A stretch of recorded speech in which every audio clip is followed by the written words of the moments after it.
inspired by real-life events. Narrator Adnan grew up in a quiet, river-adjacent village near Rangpur, where life never felt like something that moved with clarity or ambition, but instead felt like a slow, unchanging cycle of survival where every day repeated the same rhythm of effort, exhaustion, and quiet acceptance. Where mornings began with the sound of flowing river water brushing against muddy banks, distant voices of villagers starting their day before sunrise, and the soft creaking of wooden boats moving across the water. Because in that place, life did not wait for anyone to feel ready. And from childhood, Adnan understood something that was never directly spoken, but always clearly visible in the lives around him, that dreams were not destroyed suddenly, but slowly postponed until they quietly disappeared under responsibility. And his father worked as a small boatman and occasional labor helper carrying goods across the river and nearby markets, spending long hours under changing weather, returning home with tired eyes, wet clothes, and a silence that carried more meaning than any words ever could.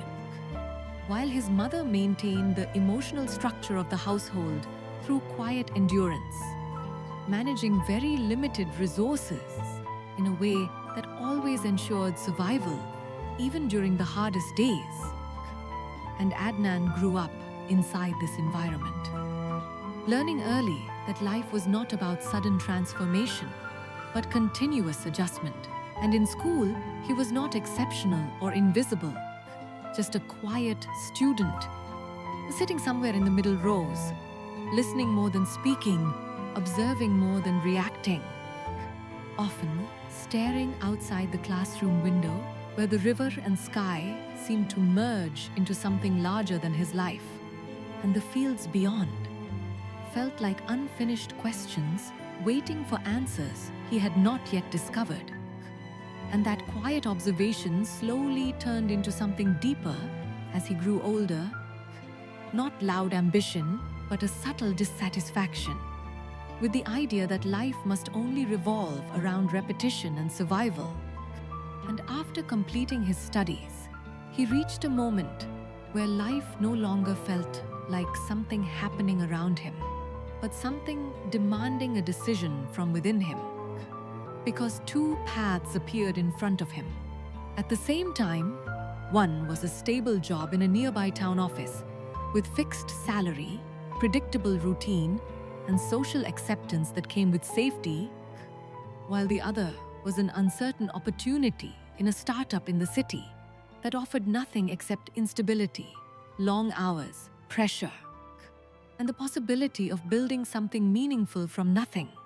And for many days, Adnan lived silently inside this decision, because every voice around him encouraged safety, every relative repeated the importance of stability, and every logical explanation supported a predictable life. But inside him there was a quiet resistance that refused to disappear, not loud, not emotional, but persistent like a thought that kept returning even in silence. And one evening he sat with his father beside the river, watching the water flow endlessly under fading light. After a long silence, he asked, "Baba, what if I choose the uncertain path and lose everything I have?" And his father remained silent for a moment, looking at the river current, and then said, "You will lose comfort, but you might gain yourself, and that is something no job can give you." And those words settled inside Adnan like something permanent. And after nights of internal struggle, doubt, and reflection, he finally made his decision to join the startup, stepping into a city environment that felt fast, unfamiliar, and unpredictable from the very beginning. Because the office was small, slightly disorganized, filled with young people trying to build something without fully understanding how, and nothing felt stable, not even direction itself. And in the beginning, Adnan tried to adapt quickly, working long hours, learning systems, observing everything carefully, trying to prove his worth through effort and consistency. But soon he realized that effort alone does not guarantee clarity. And there were nights when he returned to his rented room completely exhausted, sitting in silence under a dim light, staring at the ceiling fan rotating endlessly as if time itself had no destination. And during those moments he would think about home, about his mother preparing simple meals with care, about his father rowing silently across the river under changing skies. And a strange mixture of guilt and determination would rise inside him, because every step forward in the city felt like a step away from the life he had always known. And in the startup, he met people like Farhan, Imran, Sohel, Rafi, Adil, Arman, Danish, Saif, Hassan, Nihal, Raihan, Ayan, Naeem, Eshan, Kabir, Arif, Shihab, Samuel, Tanvir, Raihan, and others, each carrying their own invisible struggles, each trying to turn uncertainty into something meaningful. And together they formed a fragile team, held together not by stability, but by shared confusion, hope, and silent pressure. And often they would sit late at night, surrounded by unfinished ideas, whiteboards filled with half-developed strategies, and empty cups of tea that had gone cold hours ago. And Imran once said with a tired smile, "If this works, people will call us lucky. And if it fails, we will just become another forgotten attempt in someone's story." And they all laughed softly. But the silence that followed was heavier than the joke itself. And as months passed, the startup entered a difficult phase, where funding delays began affecting salaries, clients became inconsistent, and pressure slowly turned into an invisible weight that followed everyone everywhere.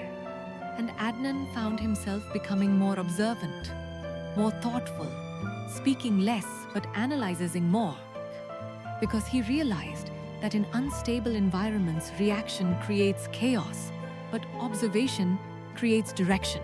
And during this time, his family back home also began facing subtle difficulties, especially his father, whose health slowly weakened after years of continuous labor on the river.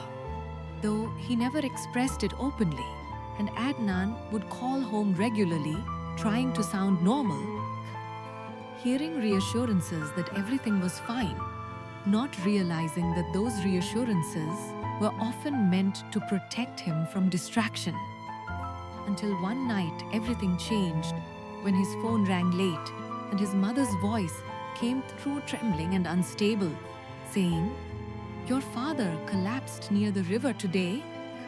And in that instant, everything inside Adnan froze completely, because suddenly deadlines, meetings, and ambitions felt meaningless compared to the fear of losing someone who had always been his silent foundation. And he rushed back home immediately, traveling through a journey that felt longer than physical distance. And when he reached the hospital and saw his father lying weak, connected to machines, breathing slowly and irregularly, Adnan felt something inside him break in a way he could not explain, because the man he had always seen as unbreakable now looked fragile in a way he was never prepared for. And he sat beside him, holding his hand, feeling the weight of years of sacrifice inside that single touch. And his father slowly opened his eyes and said with effort, "Don't stop your life because of me. Just make it something that carries meaning, even when I am no longer here." And those words entered Adnan like something permanent that could not be removed. And after days of uncertainty, his father's condition stabilized, but never fully returned to what it once was. And Adnan went back to the city, carrying a different version of himself, one that no longer saw success as ambition alone, but as responsibility. And the startup soon reached one of its most critical phases, where everything felt like it could collapse at any moment. And one rainy night when the office was nearly empty and silence filled every corner, Adnan sat with Farhan and Imran, listening to the rain hitting the glass like a slow reminder of uncertainty. And Farhan said quietly, "Maybe this is where most people stop." And Imran replied after a pause, "Or maybe this is where people finally understand their own strength." And Adnan stayed silent for a long time, feeling everything he had lived, until that moment collide inside him. The struggle, the fear, the responsibility, the memory of his father, the distance from home. And then he finally spoke slowly. "If we stop now, everything becomes only pain. But if we continue, even pain becomes part of something that builds us." And that night, they did not quit. Instead, they rebuilt everything from the ground up, rethinking, restructuring operations, learning from mistakes. And slowly, step by step, things change. It's not suddenly, but gradually them. Past Adnan chained through that journey after a long darkness, and years passed with continuous effort. That spun, becoming more grounded, more patient, more aware that success is not about speed but about endurance. And one evening, after a long day, he stood on the rooftop of the office building with Farhan and Imran beside him. Watch the city's lights stretch endlessly into the horizon. And Imran said quietly, We almost gave up many times." And Adnan replied with calm certainty, "Yes, but every time we continued, we became stronger than before." And in that moment, he not just understood something permanent, that life, but by the decision to keep walking. When the path becomes uncertain, and every hardship carries a lesson that only time reveals, and every choice, a future version of yours, and every choice shapes a future version of yourself. You will one day meet with understanding. And as the wind moved across the city, he realized that true strength is not never falling, but choosing to rise again after every fall. And the real meaning of life is not found in avoiding struggle, but in transforming it into direction, and started by the resilience they build when depth doesn't often, and that truth stayed with him like a quiet faded, reminding him that never